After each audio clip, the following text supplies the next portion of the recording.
Hi guys, and welcome to this course. In this course we'll learn all about smart guides. So let's hop inside.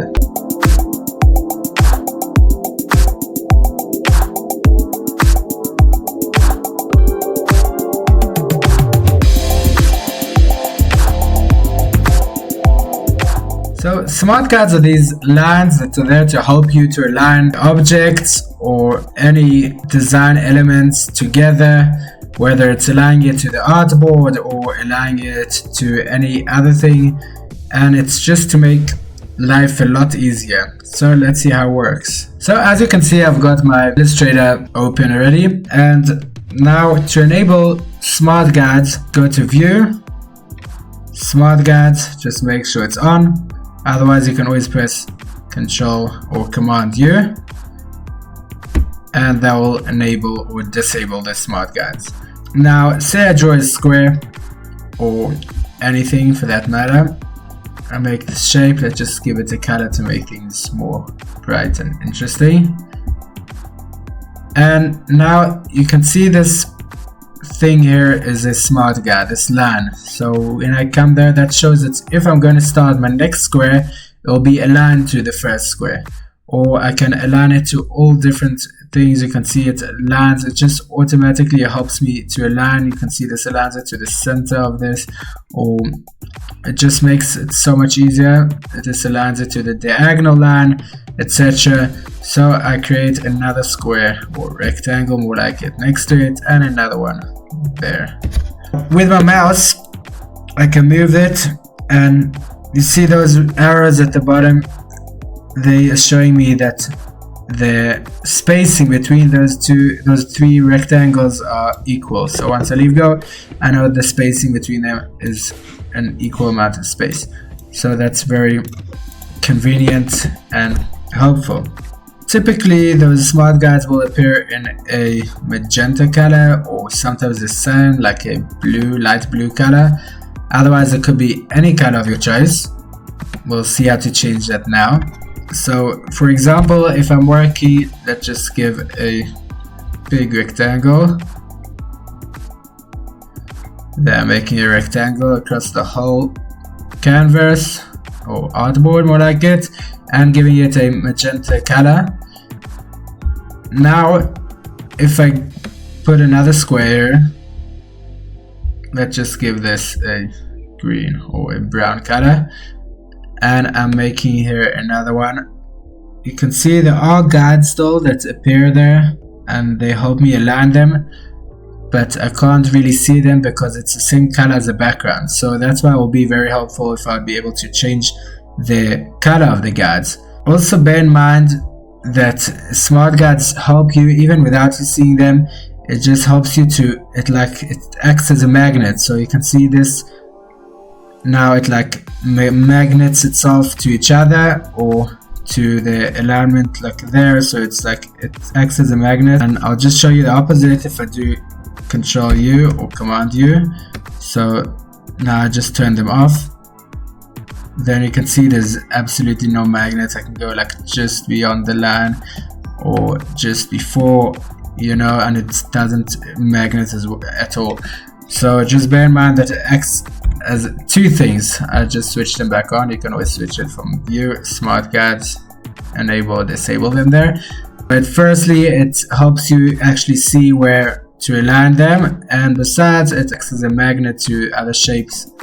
So you can see that it makes it a lot easier to use. Let's go to some of the smart guides settings. If you're using Windows, then it should be under Edit, Preferences. Otherwise, if you're using a Mac, you should have here Illustrator and Preferences over there. So let's just go Preferences and Smart Guides. Now here you can change your color. Like we said, that if let's say I'm working with a magenta color and the smart guides themselves are magenta, so it won't help me too much. So you can change it to cyan there, or to any other color. You can use custom, or otherwise you can just press this icon there and you can choose whichever color you want. Now we've got all these checked. I don't know how it looks like by default, but alignment guides, is the basic overall if you align two shapes together, or if you're drawing, or those basic things. That's the very basic smart guide. Object highlighting is very cool. It highlights the object once you join it one another. We'll just show it here. So if I got this object and I want to join it to this one, you can see the object is getting highlighted, and that's how I know that it's joining with this one when it's highlighted. Just go back to the preferences, smart guides.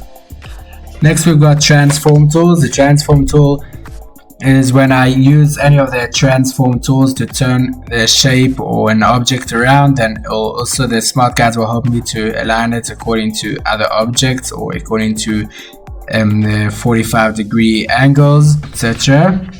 Construction guide is when I actually draw shapes, or when I turn a shape around, then it will go in 45-degree angles. You can always change these angles there, or you can choose only 90-degree angles, and it will have only those. It wouldn't have the diagonal lines, or you can choose only the diagonal lines. You can choose both. You can also add your own ones. 25, 115, oops, 5, there you go, and you just check that. So you can see you can add your own ones for whichever reason you may want that. Anchor or path labels, that helps for an anchor, which is this side part in the square that joins the two to each other, or when I draw. So also it will help me to align to the anchor or to the line. Measurement labels is for any of these tools. If you use the pen tool or the pencil tool, then it will help me start drawing on a certain line, etc. And spacing guides is just the space between, if I want to space them equally like we demonstrated earlier, so I can space all the squares or objects equally throughout they will just snap automatically, or you'll see these arrows appearing. The last thing is snapping tolerance. The furthest you can get it is, I think, 10 points. That means that if you're 10 points away, you would have, let me just change this back there. That means if you're within 10 points, then it will snap to there within 10 points. It just makes it easier. Or say if I use this pen tool, then also it will snap